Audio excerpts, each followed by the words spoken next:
Kahit hindi nakabayong, dadaling ko dito yun. Pag nakakuha ko.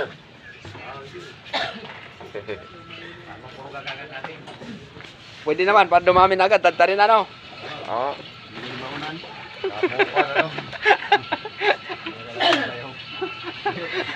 Sa bag na, ano mo lang, hindi ko bag. Basta kayo si bag, parang nagbaon na. Paghanap ng mayari, ano, malaki na yung manok. Ay, dumami na. Anayin ko yung ano, sardinas. Tapos sardinas eh.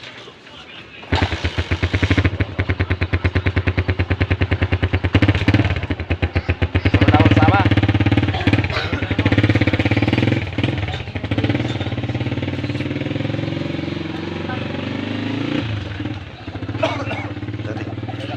Meron na.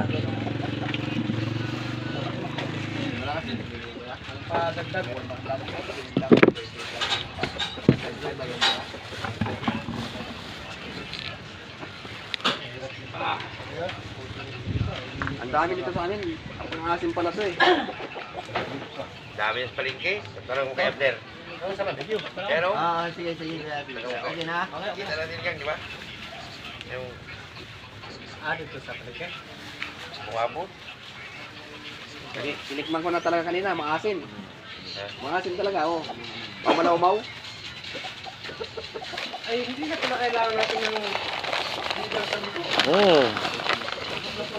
Pwede na nga ito. Hindi na matikman mo mamaya. Dito natin malalaman sa construction yung mga pwedeng kainin at saka hindi.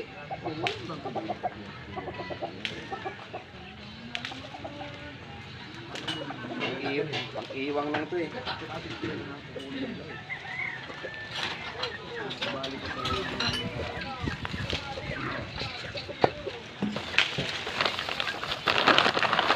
Talbos lang. Ay, sama na lahat yan. Dahil malunggay dun. Sa baba. Hoy! sa, sa, maasim nga tinikman ko eh. Oh, masarap yan sa Tilapia no? Pangat. Kamatis, kamura ng kamatis yan. Bunga daw. 20 na isang kilo eh. Wait, mas di maniwala. 20 nga. Binibigay na kayo iba yung overnight. Ba't sa Maynila? 15 pesos ang piraso. Pag gising mo ka, lolo, pinibigay na nga lang yun. Pasok pa na namin sa Paranaque, sibuyas, pusa, ganito kalaki, 20 pesos. Puta na sibuyas yan, ayok na yan. Sa ano na siguro, sa mga biyahero na siguro yan, sa linuko-luko na. Pag yung December. Lockdown. Puta yan. Lockdown sa Clark Puta, sabay speedway. Ikot kami. Andiyan, Ayaw na dumaan sa ano eh. Asim. 100.